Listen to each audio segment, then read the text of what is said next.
Les damos la bienvenida a la cuenta pública 2019 del Ministerio de Salud.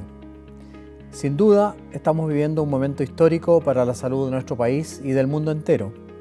Es por esto que nuestra cuenta pública será así, por intermedio de este video, en el que les entregaremos un recuento de los hechos acontecidos en los últimos meses de nuestra cartera. Comenzaremos con el detalle de la Subsecretaría de Salud Pública. Posteriormente veremos los logros de la Subsecretaría de Redes Asistenciales, para finalizar conociendo el trabajo de los servicios autónomos.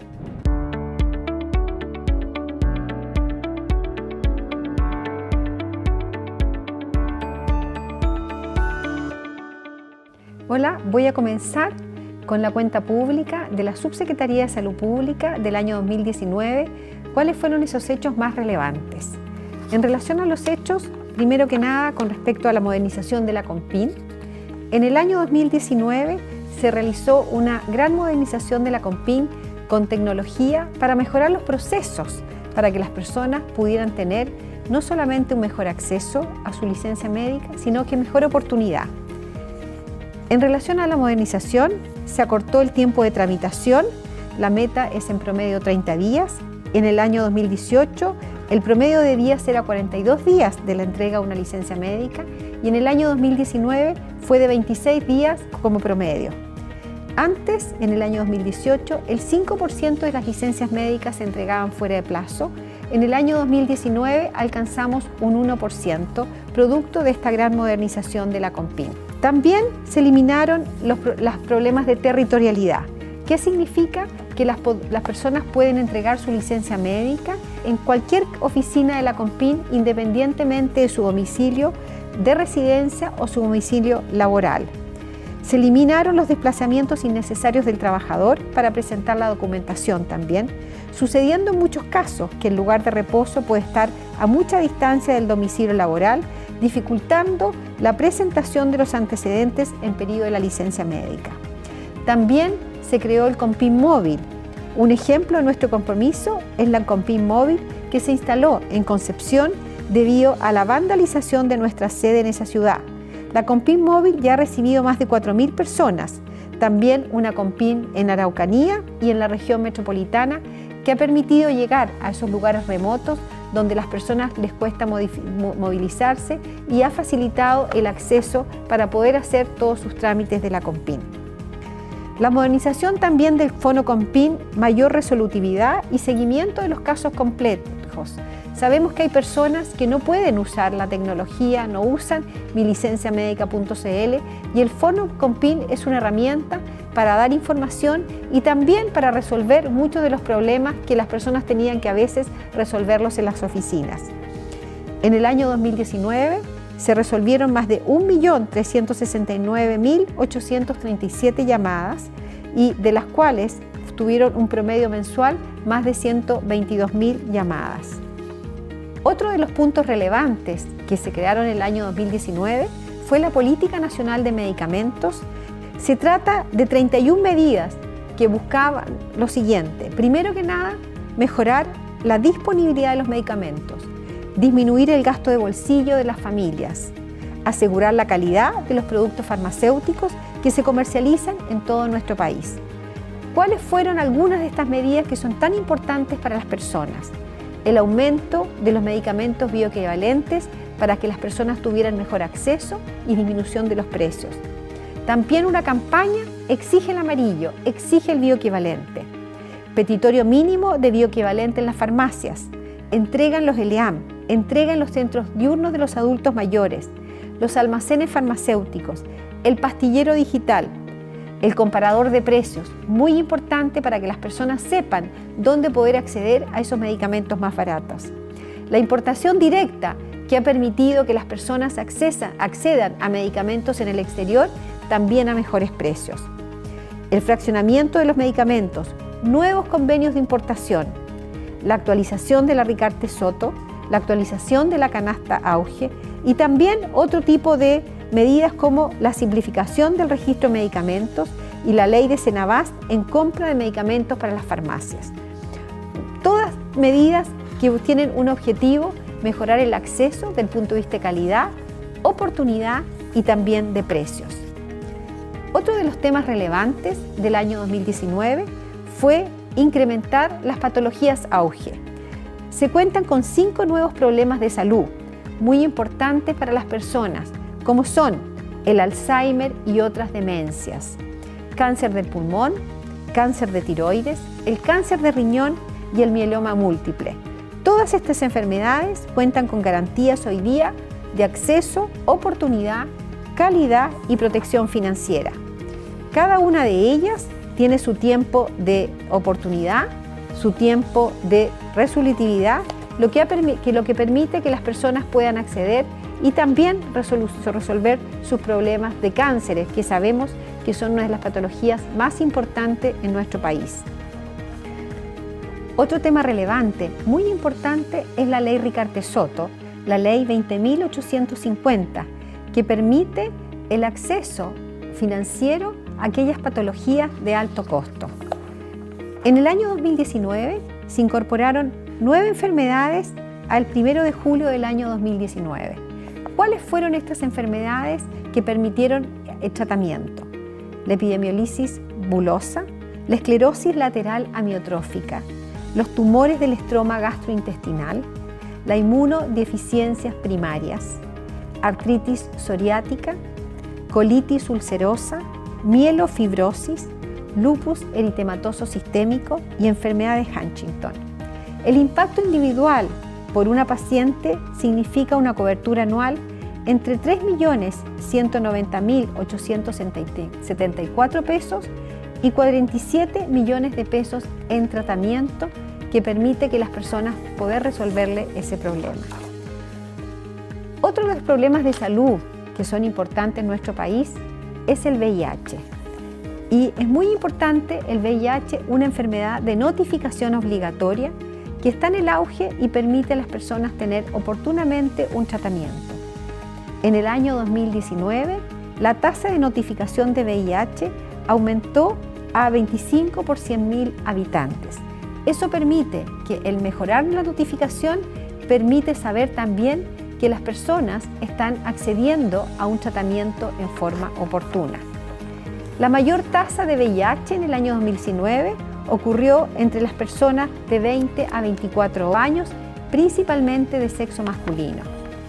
Finalmente, otra de las estrategias más importantes de salud pública es el gran programa de vacunación de nuestro país. La vacunación de nuestro país es fundamental como medida de salud pública. En el año 2019 se incorporó el esquema de vacuna hexavalente. La vacuna hexavalente reemplazó el uso de la vacuna pentavalente más la polio. Todos los niños de los 2, 4, 6 y 18 meses fueron vacunados con vacuna hexavalente. La cobertura de vacunación de esta vacuna ocurrió en promedio de más del 98% y se administraron 831.571 dosis en el año 2019 para la cobertura de esos niños. Otra vacuna que es muy importante es la VPH. La VPH es una vacuna que permite prevenir el papiloma humano, pero también permite prevenir a largo plazo el cáncer cervicuterino, que es una de las enfermedades del cáncer más importantes de las mujeres en nuestro país. Desde el año 2019 se implementó una estrategia de vacunación neutral de género en relación con las enfermedades causadas por el virus papiloma humano. Se administró la primera dosis de un esquema que considera 2 dosis a los varones que cursan 4º año básico. Ya habíamos comenzado en años anteriores a vacunar a las niñas, a las mujeres. La cobertura de vacunación promedio de las 3 dosis es de un 89%, llegando a una cobertura de país de un 85,6%.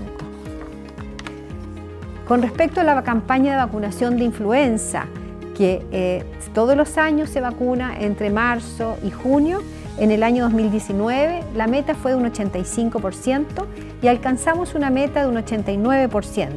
Se colocaron 5.329.072 vacunas, un programa muy importante para prevenir no solamente que las personas se enfermen de influenza, sino que sabemos que hay un grupo de riesgo que puede terminar gravemente hospitalizado producto de la influenza. ¿Cuáles son esos grupos de riesgo objetivos que se vacunaron? Personas mayores de 65 años, niños de 6 meses a 5 años, embarazadas a partir de los 13 semanas y personas con enfermedades crónicas. Estos son los principales hitos de salud pública que podemos comentar durante el año 2019.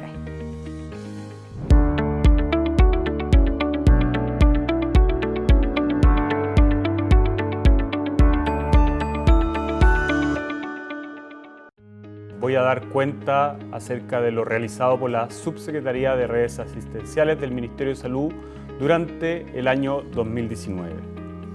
Sin duda, el paso más importante que estamos dando en la Subsecretaría de Redes Asistenciales es la nueva cara que están teniendo los hospitales y los consultorios de nuestro país.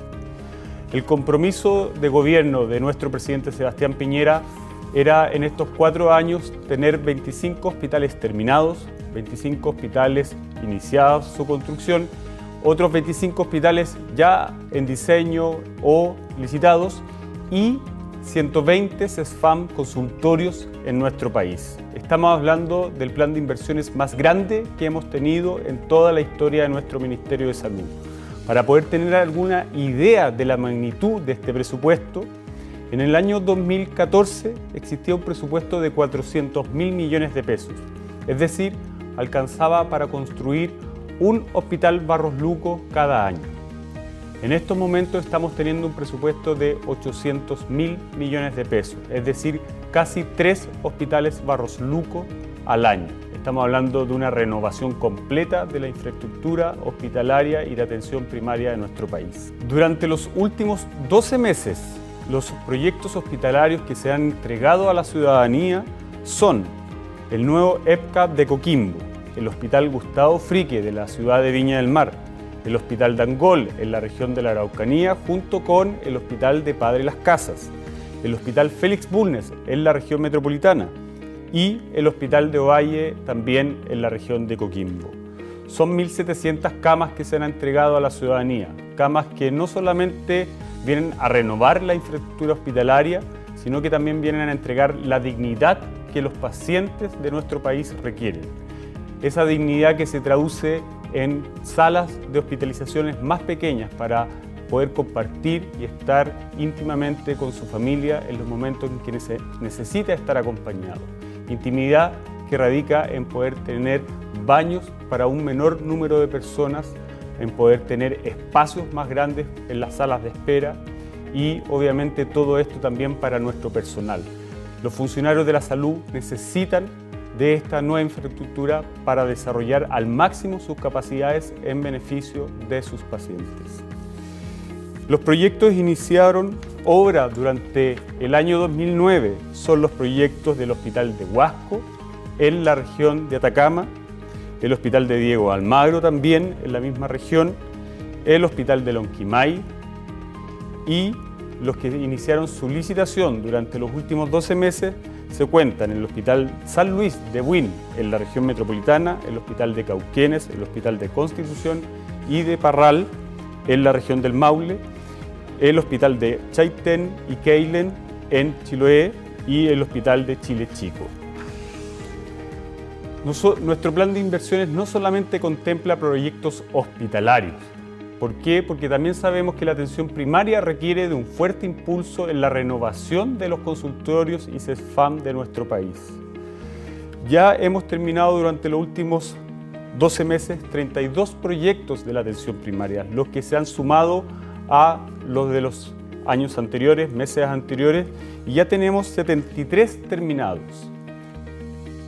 73 proyectos de un total de 120 que vamos a construir durante este gobierno de nuestro presidente Sebastián Piñera. Y estos proyectos obviamente ya se están ejecutando. Hay otros más de 70 proyectos que están en construcción y que van a ser prontamente entregados a la ciudadanía para obviamente darles el mejor uso posible en el cuidado de la salud de los 18 millones de chilenos. Nuestro proyecto de renovación hospitalaria también considera renovar los equipos médicos, es decir, por ejemplo, los mamógrafos. Durante el año pasado se entregaron 34 mamógrafos.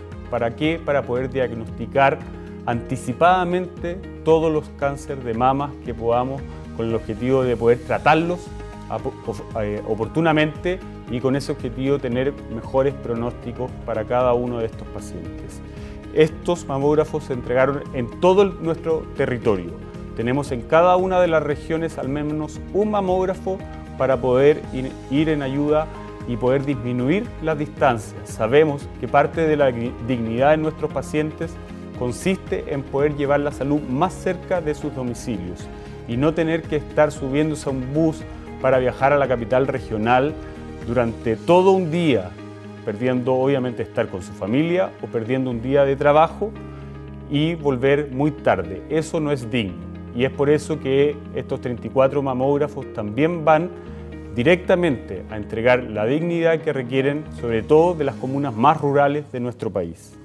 Esto obviamente también tiene que realizarse desde un punto de eficiencia hospitalaria. Necesitamos realizar cada vez más cirugías en nuestros pabellones, necesitamos cada día más atender a más pacientes en nuestros box médicos. ¿Y por qué? Porque necesitamos atender a más gente. Todavía tenemos más de 290.000 personas en lista de espera quirúrgica y tenemos más de 1.900.000 personas en consulta de especialidad a la espera de que los llamemos para poder ser atendidos. Y es por eso que durante el año pasado realizamos muchísimos comités de eficiencia hospitalaria. Estos comités lo que hacen es representar la voz de la ciudadanía, es exigirle más a cada uno de los hospitales, a cada uno de los equipos de salud que están en esos hospitales. ¿Para qué? Para aprovechar al máximo la infraestructura en beneficio de la ciudadanía. Un ejemplo sencillo, si nosotros en un hospital operamos a 3 personas por pabellón al día, en lugar de 5 como deberíamos hacerlo, estamos quitándole la opción de volver a tener una vida lo más normal posible a 2 personas cada día. Y de eso es lo que nos estamos preocupando, de que estas 2 personas que no se operaron ese día puedan operarse y disminuir así las listas de espera. Durante el año pasado avanzamos muchísimo. Aumentamos más de un 10% la cantidad de cirugías hasta el mes de septiembre. Y hablo del mes de septiembre porque después sabemos todo lo que pasó con los hechos de violencia que nos hicieron disminuir nuestra capacidad de atención. Tuvimos que cerrar algunos establecimientos que fueron atacados por hechos delictivos. Y también tuvimos que cuidar a nuestro personal para que pudiese regresar a su hogar de forma segura. Y eso nos impidió seguir creciendo a este ritmo, por lo que durante este año de pandemia volvimos también a tener esos problemas. Y tenemos que recuperarnos, tenemos que volver a entregar los hospitales a la ciudadanía. Y eso es lo que vamos a hacer una vez que esta pandemia baje en la cantidad de pacientes que hoy día están siendo hospitalizados. Una noticia muy bonita durante el año pasado fue lo que realizamos en cuanto a donación de órganos. El año 2019 fue el mejor año de la historia de nuestro país en cuanto a donantes, a trasplantes realizados. Hicimos 533 trasplantes en comparación con los 349 del año 2018 y los 457 del año 2017. Y esto fue un trabajo que se hizo hospital por hospital. Cada unidad de procuramiento, que son las unidades equipos médicos que ante la presencia de un potencial donante realizan un trabajo inmediatamente para poder saber si alguno de los órganos de ese paciente pueden ser utilizados para salvarle la vida a otro compatriota. Y en ese sentido tengo que destacar regiones como la de Atacama, que tuvieron de las más altas tasas de donantes del país, así como también la región de Valparaíso y la 10ª región. Obviamente la invitación es para que todos los ciudadanos sigamos en esta senda de querer conversar con la familia y poder optar en vida a ser donantes, porque ser donante significa salvar una vida. los centros regionales se potenciaron cada día más. Y es por eso que también logramos realizar más procuramiento y poder realizar, obviamente, más trasplantes. Tuvimos una variación de un 18%. Y en cuanto a la cantidad de órganos por cada uno de los donantes, esta fue de 2,8. Es decir, 2,8 personas, pacientes, pudieron salvarse su vida por cada una de las personas que fue donante. Además, realizamos 112 trasplantes de donante vivo, por lo cual la cifra alcanzó los 645 trasplantes realizados en nuestro país. Y es decir, 188 donantes fallecidos más 112 donantes vivos. Uno de los principales logros que realizamos en materia legislativa fue proteger a nuestros funcionarios. Nuestro país, nuestra sociedad, está pasando por un nivel de violencia nunca antes visto. Y es por eso que a través de la ley de consultorio seguro buscamos proteger a nuestros trabajadores de la salud, tanto a los que trabajan dentro de un consultorio como también a los que trabajan dentro de un hospital. Ellos tienen que atender a ustedes, a los pacientes, y necesitan de esa cercanía, de estar con ustedes y poder estar para poder evaluarlos médicamente. Esa evaluación se necesita hacer en un ambiente seguro y es por eso que este proyecto viene a condenar, a elevar las penas para personas que atenten contra la seguridad de nuestros trabajadores. ¿Y por qué? Porque primero tenemos que cuidarlos a ellos, pero también porque necesitamos cuidar a que ellos puedan seguir atendiendo a las personas que más lo necesitan. Todos estos proyectos van creciendo y se van acumulando durante todo este periodo de gobierno. El compromiso es seguir reduciendo las listas de espera. El compromiso es seguir construyendo nueva infraestructura para entregarle dignidad a cada uno de los pacientes que atendemos. Pero estamos viviendo momentos muy complejos por esta pandemia y es por eso que le pedimos comprensión a la ciudadanía, para que sepa que estamos trabajando durante las 24 horas del día en cada uno de los hospitales de nuestro país para atender a los pacientes de coronavirus. Y el trabajo que se ha hecho ha sido valorado, ha sido reconocido por todo nuestro país, que los 360.000 trabajadores de la salud se han sacrificado, han arriesgado su salud en beneficio de la ciudadanía. Y eso es algo que no tenemos que olvidar de ahora en adelante. Muchas gracias.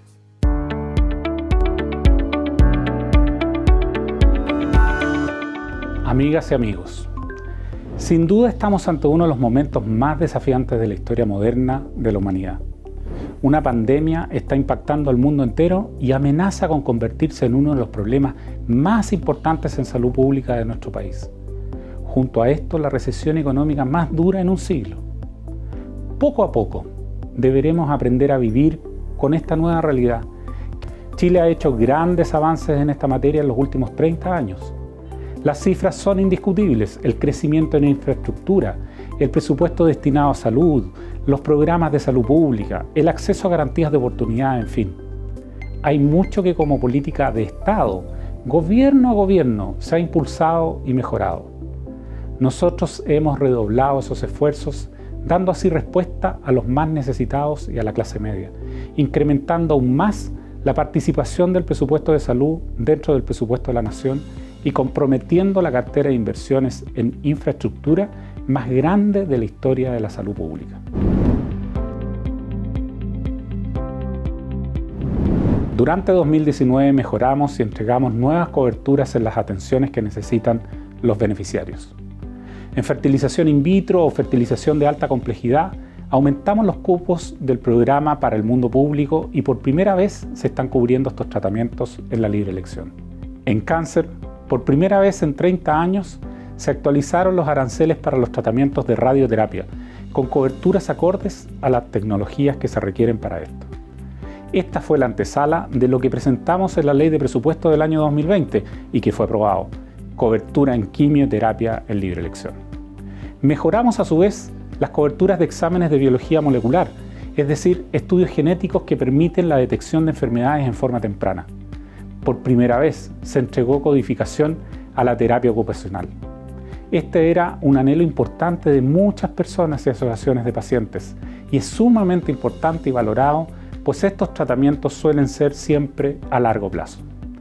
También por primera vez y desplegando solo la voluntad de los que estábamos llamados a actuar, eliminamos los topes de atenciones mensuales y anuales en fonoaudiología, kinesiología y terapia ocupacional para todas las personas inscritas en el Registro Nacional de Discapacidad.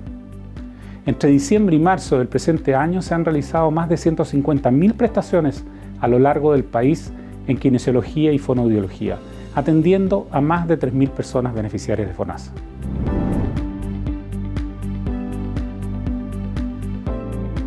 Los chilenos tenemos un gasto de bolsillo en salud superior al promedio de los países OCDE. ¿Cuáles son las principales razones? El costo de los medicamentos y el copago en consultas médicas. Y por eso tomamos el desafío y pusimos en marcha 3 iniciativas que apuntan directamente a este problema. Una inédita licitación para lograr descuentos en más de 2.000 medicamentos en farmacias, la cobertura de medicamentos hospitalarios en el seguro de salud clase media y un seguro de medicamentos para cubrir remedios ambulatorios que está contenido en el proyecto de ley Mejor FONASA. Como dije anteriormente, con recursos limitados debíamos buscar soluciones innovadoras. ¿Qué hicimos? Una licitación pública para todas las farmacias que quisieran participar en ofrecer descuentos a los beneficiarios de FONASA. Y hoy, en todas las regiones de Chile existen farmacias adheridas a este convenio. Las personas ya están pagando menos por sus medicamentos, rebajas que van desde un 15 hasta un 87%. Desde la activación de este beneficio se han generado ahorros para más de 100.000 personas que lo han utilizado, generándoles ahorros cercanos a los 3.000 millones de pesos. Todo esto lo hicimos además sin involucrar costo fiscal, sin necesidad de utilizar los recursos públicos destinados a dar soluciones de salud en esta iniciativa.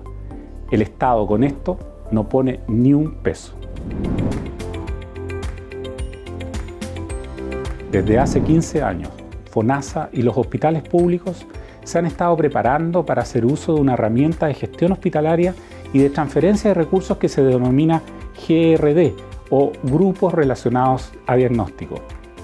GRD es una forma de clasificación de pacientes que han requerido una cirugía o que estuvieron hospitalizados y que le indica al hospital estándares de cuánto tiempo debió haber estado hospitalizado o cuántos días debió tener una preparación o cuáles son los insumos necesarios que debió usar. Todo esto en la perspectiva de dar una solución integral al problema de salud. Para este año, 65 hospitales de alta y mediana complejidad se incorporaron a este sistema de pago por resultados. Pero el pago por resultados también lo hemos venido haciendo con establecimientos privados en convenio con FONASA. Ahora, en el contexto de la pandemia, la gestión con los establecimientos de salud y con los prestadores ha implicado nuevos desafíos. El total de camas del sector público y privado se han puesto a disposición y para esto utilizaremos el mismo sistema de transferencia de recursos vía GRD.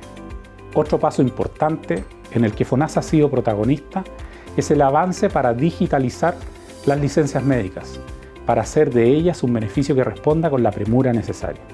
En un esfuerzo conjunto con la Subsecretaría de Salud Pública, el uso de la licencia electrónica pasó desde un 37% en 2018 a un 72% en 2019. Es decir, 7 de cada 10 licencias se tramitan hoy en forma electrónica.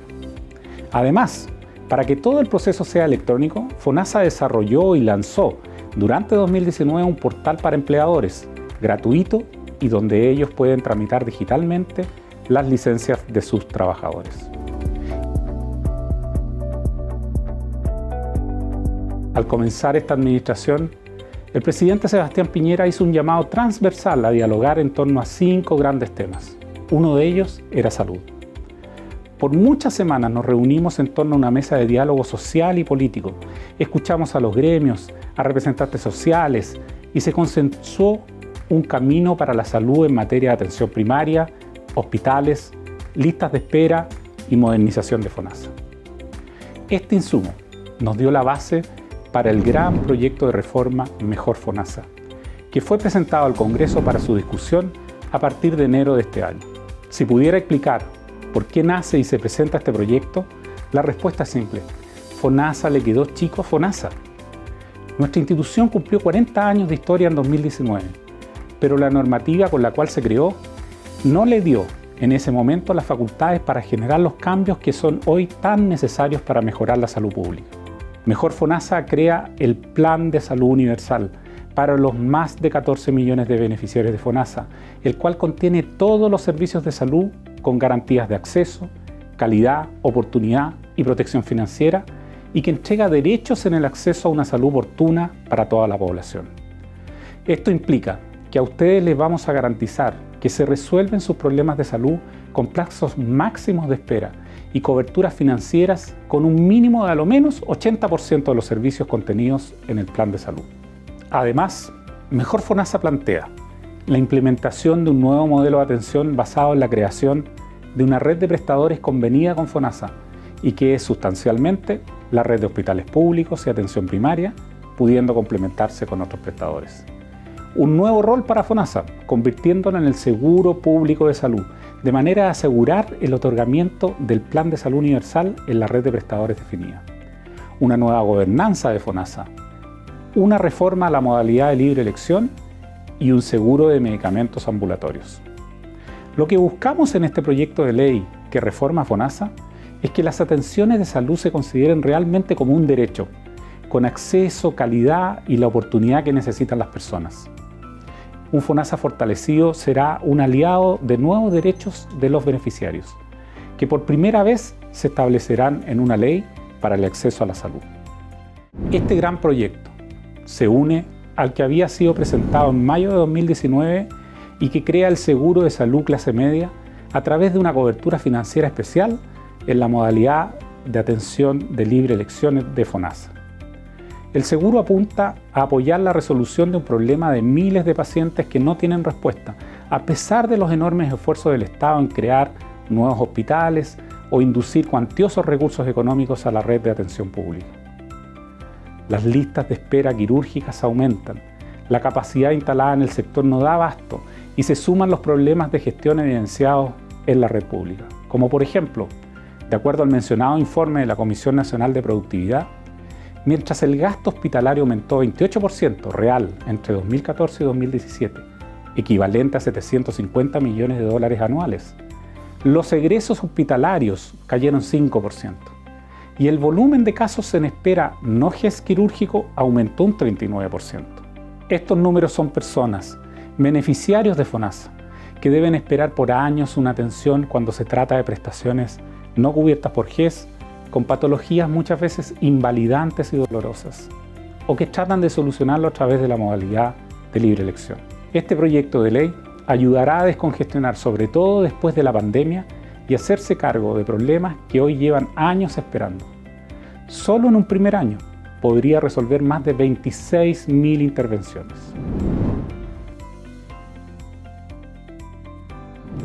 Este año también implementamos varias mejoras de nuestros aranceles. Dimos nuevos pasos incorporando 45 nuevas prestaciones para la modalidad de libre elección. Todos los tratamientos de quimioterapia, nuevos PAD para accidentes cerebrovasculares, prestaciones para telemedicina, terapia ocupacional, nuevos exámenes de laboratorio, entre otros. Hemos dado respuesta rápida y oportuna, en línea con el estado de excepción y de alerta sanitaria, arancelando los test de PCR y de anticuerpos en relación al SARS-CoV-2. Y en forma inédita hemos permitido y entregado las condiciones para que las atenciones de profesionales de la salud puedan ser efectuadas en forma remota. Vale destacar que desde la declaración de la alerta sanitaria se han generado un sinfín de normativas ministeriales para controlar la propagación de la pandemia, donde FONASA ha tenido un rol importante en la gestión o implementación de estas normativas. Por ejemplo, la resolución que autorizó la atención de pacientes vía remota. Con esto dimos contexto para la atención médica remota para cerca de 50 atenciones médicas.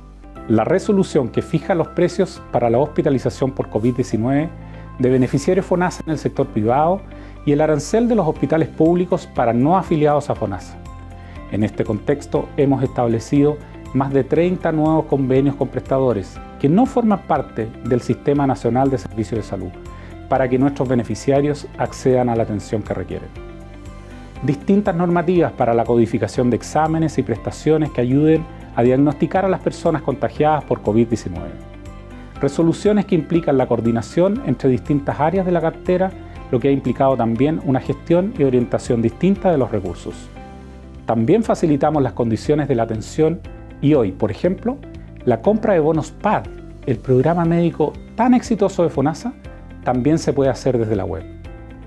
Todas estas modificaciones y cambios legales han implicado que FONASA genere las condiciones y el despliegue de todos los recursos que sean necesarios para responder a los desafíos de esta pandemia.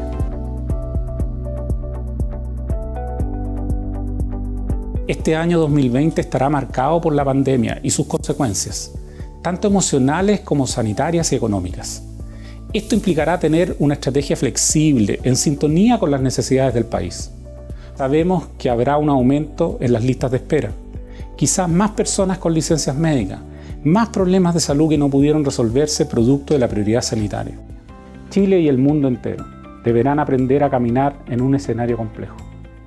Viviremos una recesión económica, habrá un aumento en el desempleo y veremos ingresos familiares que caerán abruptamente. No es una opción el no trabajar juntos por un solo propósito, proteger a cada una de las personas. Eso implica velar para que FONASA pueda ser el verdadero asegurador en salud que cada uno de ustedes necesita. Muchas gracias a todos y todas. Cuenten siempre con FONASA, el seguro público de Chile.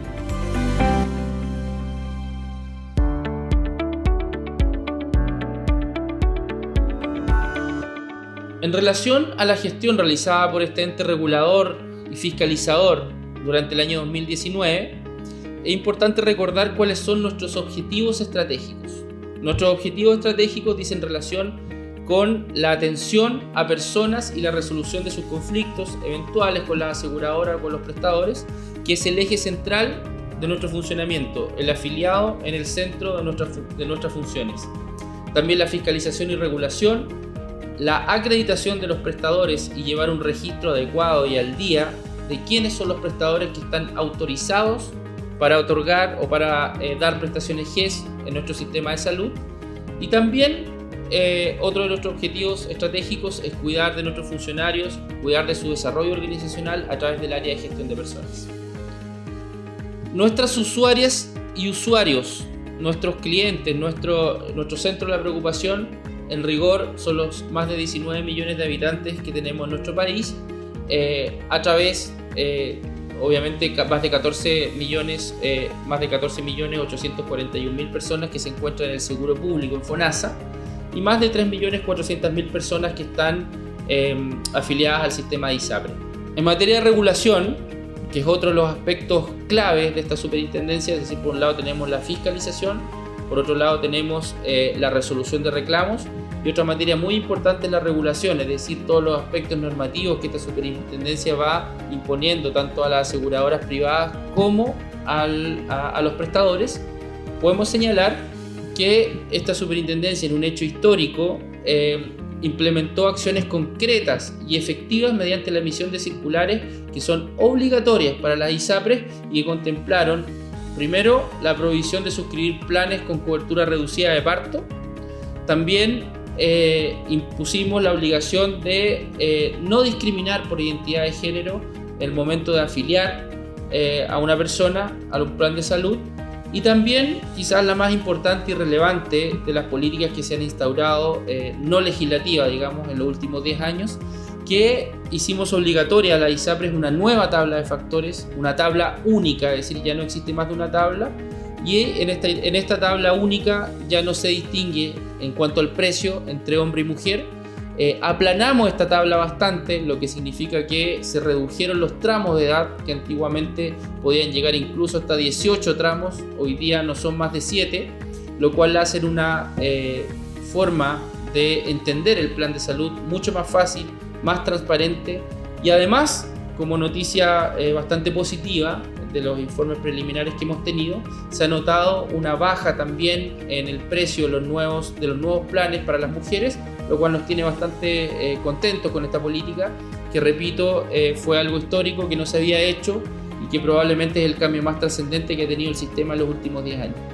También cabe destacar que la Superintendencia de Salud, a través de la Intendencia de Fondos, dictó una circular, que es la circular 317, y que lo que hizo fue que a contar del 19 de octubre, las ISAPRES debieron aplicar cada vez que corresponde, según el mes en que cumpla la anualidad del contrato de salud, la rebaja de precio por disminución del factor de edad respecto de todos los beneficiarios que cumplan 2 años de edad a contar de esa fecha.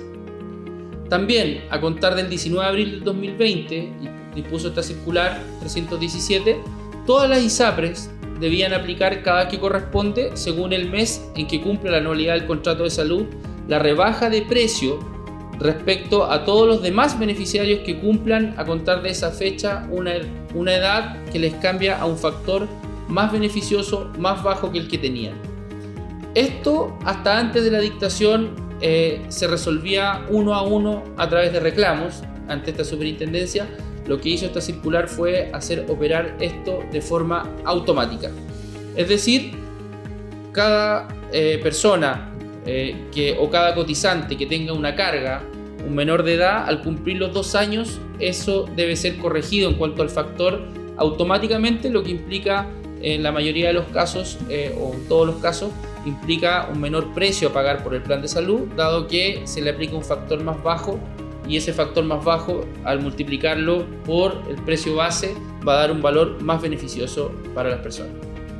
Otra materia muy relevante fue que el año pasado se dictó la ley 21.173, que impartió instrucciones sobre la devolución anual de excedentes de cotizaciones de salud. Hasta el momento, hasta antes de la dictación de esta ley, las ISAPRES administraban estos recursos de excedentes y los mantenían en cuentas individuales, y solamente podían ser utilizados por los afiliados en aquellas materias en convenio o aquellas prestaciones con otras instituciones con las que tuviese convenio la ISAPRE, o bien también utilizarla pero con la misma ISAPRE para mejorar prestaciones, para imputarlo algún beneficio complementario con la misma ISAPRE. Bueno, lo que hizo esta ley fue disponer 2 cosas fundamentalmente. Primero, que anualmente las ISAPRES debían reintegrar todos los recursos que no hayan sido utilizados en el año inmediatamente anterior, en el año calendario, que no hubiese hecho uso el afiliado y que se mantenga en el poder de la ISAPRE. Las ISAPRES debían reintegrar a los afiliados. Otro aspecto que contempla esta ley 21.173 es la obligación de las ISAPRES de disponer de un sistema en línea que permita a cualquier prestador, es decir, ya no solamente a aquella farmacia con convenio y obligando a los afiliados a usar esos convenios o esos prestadores, sino que ahora se produce una apertura y no hay una discriminación entre prestadores para que puedan tener convenios con la ISAPRE en el uso de excedentes. En cuanto a la devolución de excedentes, el año terminó esta devolución el 31 de marzo y contempló la devolución de más de 65.000 millones de pesos, beneficiando a más de 781.000 personas que pudieron recibir el reintegro de estos montos, de estos excedentes, a través de transferencias bancarias, vale vista o cheques, según le acomodaba más al afiliado. Otra materia relevante en la cual decidimos intervenir, y aquí hay que reconocer la labor que hace la sociedad civil en estas materias.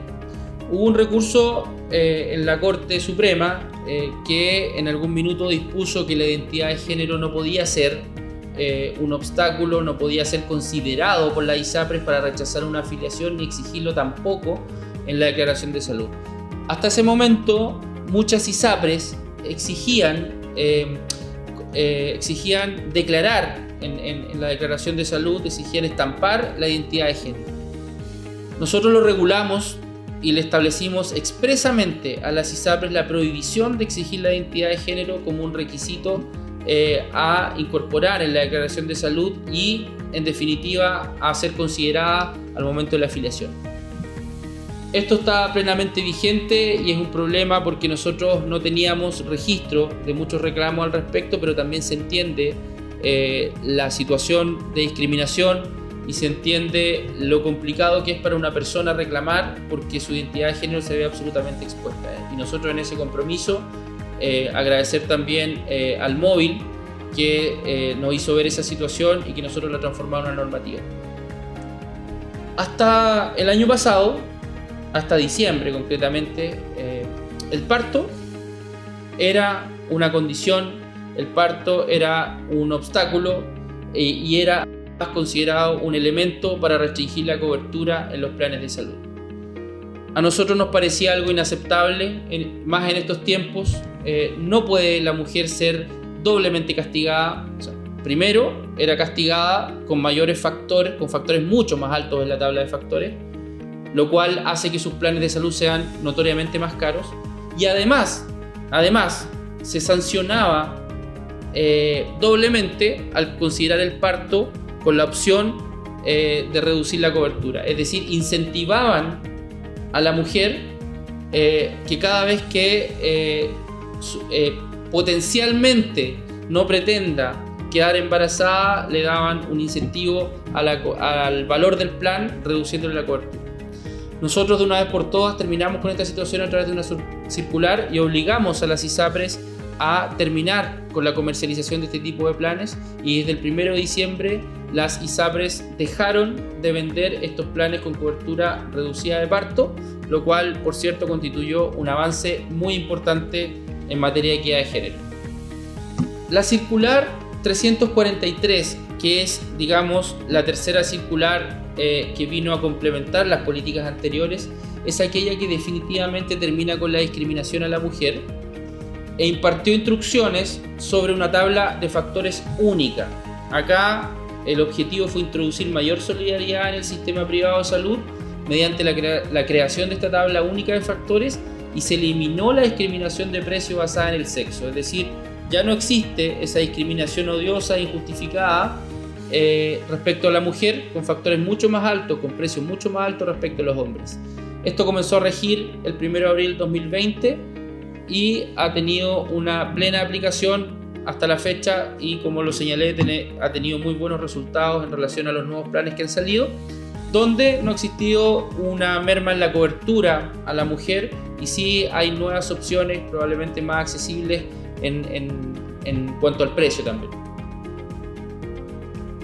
Acá tenemos algunas evaluaciones en el sentido de que evaluamos cómo ha estado esta política, fundamentalmente la nueva tabla de factores, y podemos decir concretamente y con mucha fuerza que el objetivo se cumplió, porque la gran mayoría de las ISAPRES han presentado una baja en sus planes en comercialización.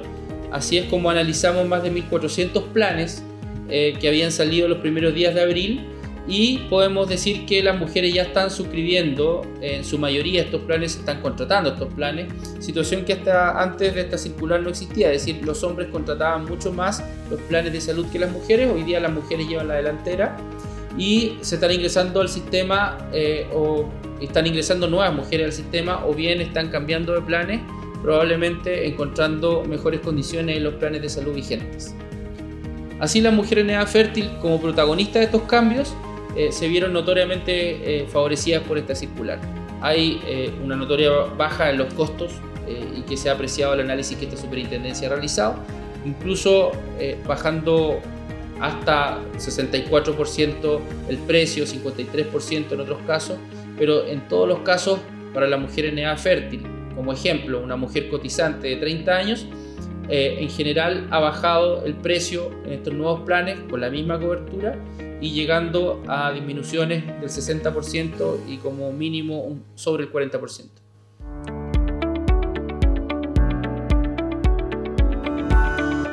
Cenavast ha tenido un cumplimiento considerable en 2019. De acuerdo al nivel de operaciones, este ha evolucionado favorablemente los últimos 4 años, llegando a operar 676.712 millones de pesos, lo que significa un 37% más que en 2018. Las compras en medicamentos, específicamente adquisición de bioequivalentes, también tuvo un gran aumento de 71% en relación al año anterior, llegando así a comprar 379 medicamentos bioequivalentes con medicamentos referentes para líneas de intermediación y de los programas ministeriales. Esta cifra es casi un 100% más de lo que se comenzó a comprar en 2017. Otro factor importante es el ahorro de intermediación que ha generado Cenavast en el último año. El total del gasto disminuyó en un 37,4%, superando las expectativas al respecto, lo que significó un total de 69.146 millones de pesos menos.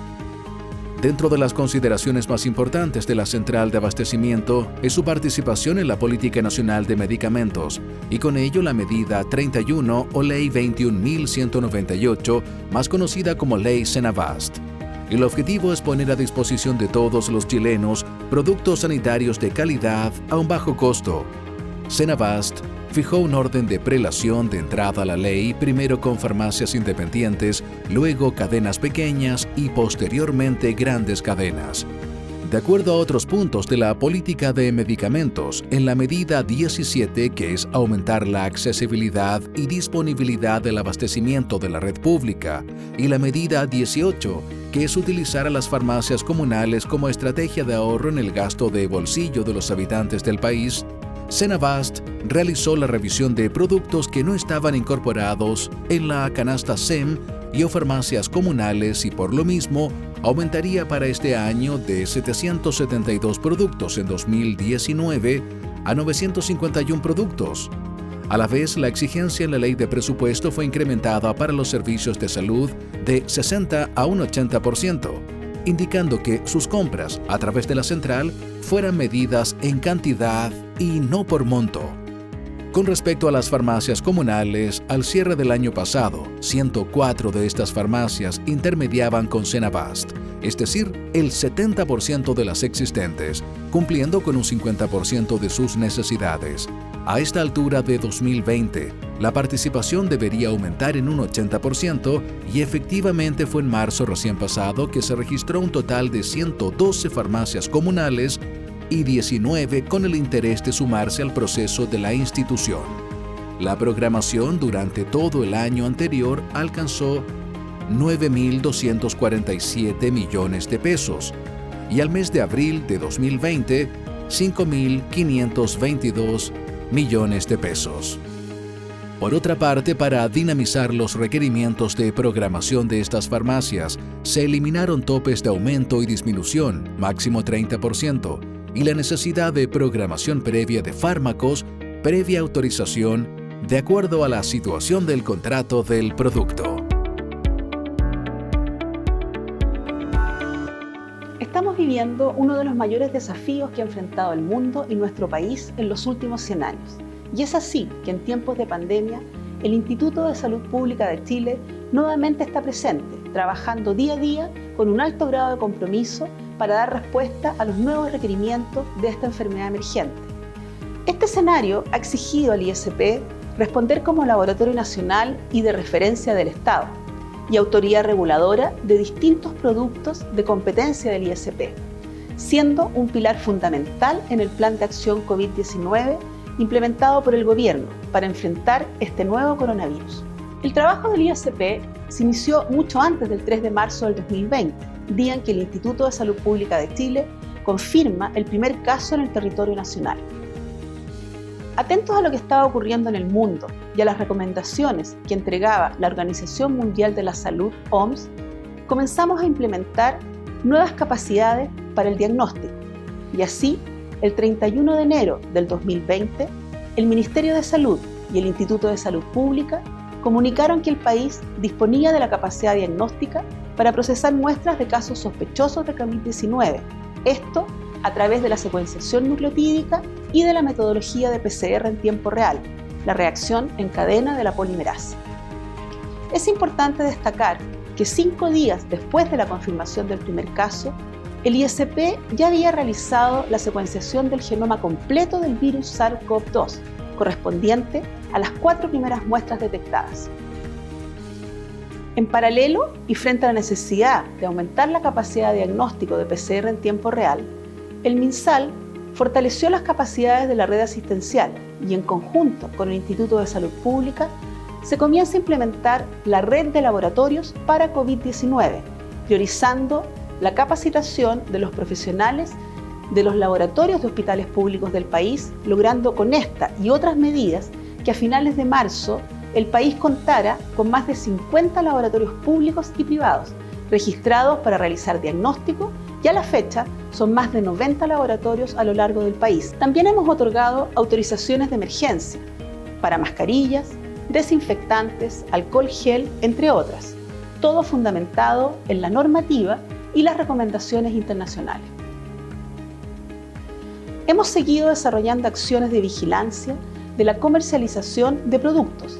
Esto nos ha permitido detectar falsificaciones de algunos ligados a la pandemia, como es el caso del alcohol gel. Por otra parte, se han emitido distintas alertas y recomendaciones para la protección de la población y consumo seguro de medicamentos y la utilización responsable de estos y otros productos relacionados con COVID-19. El ISP es reconocido a nivel nacional e internacional principalmente por su propuesta de valor, de conocimiento científico-técnico del personal y los altos estándares de calidad aplicados por el ISP. Lo anterior se basa en que recientemente el organismo internacional ENAC de España mantiene la acreditación obtenida en mayo del año 2019 para las metodologías de distintos departamentos del ISP a través de una evaluación a distancia en normas de calidad ISO 15189 en el ámbito clínico y de ISO 17025 y 17043 para ensayos de salud ocupacional y ambiental. En cuanto al Programa Nacional de Prevención y Control del VIH-Sida del Ministerio de Salud, el ISP procesó más de 12.700 muestras, con la confirmación de 6.720 casos positivos, disminución del 3% respecto al 2018. En cuanto a gestión de trasplante, el ISP es el responsable de la administración y confección del listado de receptores de órganos del Programa Nacional de Trasplante y en el 2019 realizamos más de 35.000 exámenes de histocompatibilidad y entregamos 100% de cobertura a la demanda de estudio de donante cadáver, procesando un 55% más respecto del 2018. También se implementó un nuevo módulo para trasplante cruzado, lo que permitirá aumentar la probabilidad a receptores en espera para acceder al trasplante renal.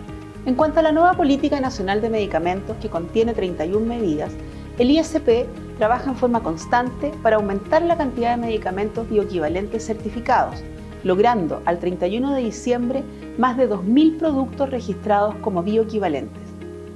En línea con lo anterior, continuamos trabajando en conjunto con el Ministerio de Salud para ampliar la cantidad de principios activos afectos a la exigencia de bioequivalencia y sumar 200 nuevos principios activos a los 200 ya decretados a finales del año 2018. Con esto alcanzaremos más de 600 principios durante el presente año, consolidando la política de bioequivalencia iniciada fuertemente en el año 2011. Se suma a la gestión la resolución de más de 10.000 autorizaciones de importación de uso personal de medicamentos, en apoyo a la iniciativa impulsada por el Gobierno para facilitar el acceso a medicamentos a la población. Referente a fiscalización, realizamos más de 2.000 actividades a establecimientos relacionados con medicamentos, cosméticos, laboratorios clínicos y entidades acreditadoras, y a las empresas certificadoras de elementos de protección personal, EPP. En materia de dispositivos médicos, se conforma la Red Nacional de Tecnovigilancia con 125 prestadores de la red pública de salud para reportar eventos adversos asociados a dispositivos médicos. En Chile, la norma actual regula 7 dispositivos médicos de un universo aproximado de 22.000 familias o tipos de dispositivos médicos. En este escenario, el país requiere con urgencia una regulación para estos productos. Sin embargo, el ISP continúa trabajando en el fortalecimiento del Departamento de Dispositivos Médicos para estar preparados y comenzar de manera gradual la implementación. Esto una vez que sea aprobada la Ley de Fármacos 2, que reglamenta el ciclo de vida de los dispositivos médicos. Así damos por finalizada esta cuenta pública distinta y particular. De más está agradecer el trabajo incansable de los subsecretarios y de los servicios autónomos, que sin duda han cumplido con los lineamientos de nuestro presidente Sebastián Piñera. Extiendo también mi agradecimiento a los funcionarios de la salud, quienes con fuerza y entusiasmo han estado siempre al servicio de todos los chilenos. Sin duda, los desafíos son muchos y muy grandes, Pero este ministro y este ministerio siempre ha sido un lugar de acogida al diálogo y puertas abiertas a todo compatriota que desee colaborar con la salud de la patria.